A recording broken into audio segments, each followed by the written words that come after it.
دا د میلاد النبی صلی الله علیه وسلم جلسه کدا تعلیمی او تبلیغی جلسه نه دا په خیر القرون کې بیا شوې ده.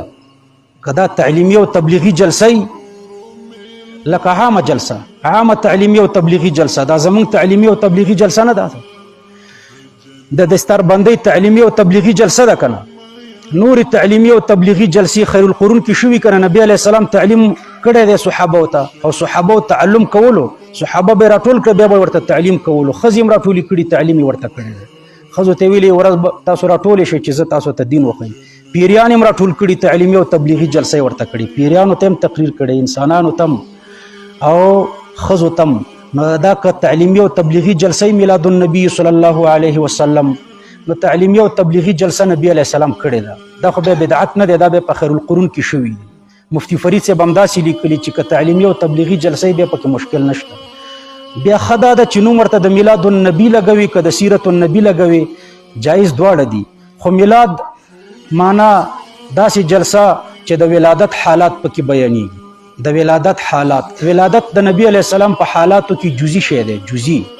او د سیرت النبی نوم که ورته ولګوي، د سیرت النبی جلسه، نو سیرت النبی معنا د نبی علیه السلام ټول حالات، ټول حالات بیانېږي.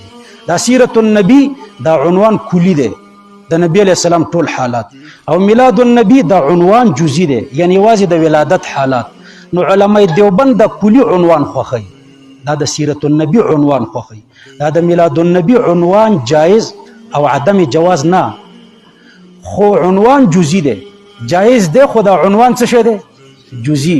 نو د دې نه ولې دا کلی عنوان نه لګي چې د میلاد تم ور داخلي او نورو حالاتو تم ور داخلي، د سیرت النبی جلسه. نو علماء دیوبند دغه عنوان لګي ښه، دا د سیرت النبی چې دا میلاد تم ور شاملي و غیره تم شاملي. نور کته د میلاد عنوان لګي مشکل نشته.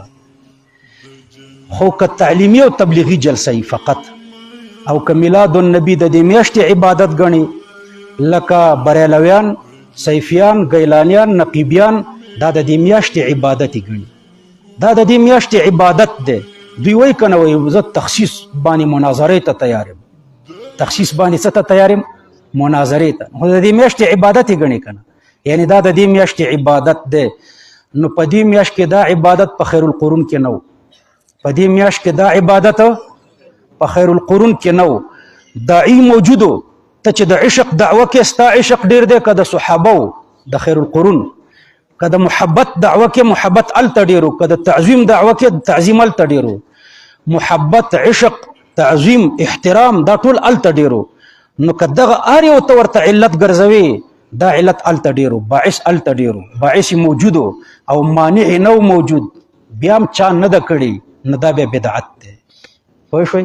که تعلیمي او تبلیغي جلسه بیا بدعت نه دی. او که د دې میاشتې عبادت یې ګڼي، صیفیان یې ګڼي، بریلویان یې ګڼي، وایي په دې موږ مناظرې کوو، په دې تخصیص. بیا یو درجن نومونه اخلي، څه دروغ څه رښتیا، اویا اتیا نومونه اخلي. د اویاو اتیاو کې تا ته چیلنج دی، یو کس پکې پیدا کړه چې هغه د تخصیص قول کړي. د اویا اتیا نومونه چې ته په یو ضربه یادې پلانکي کړي پلانکي کړي. شاه ولی الله صاحب پسې هم دروغ وایي. وایي شاه ولی الله صاحب فرمایي چې ما میلاد النبي کې ډېر انوار ولیدل.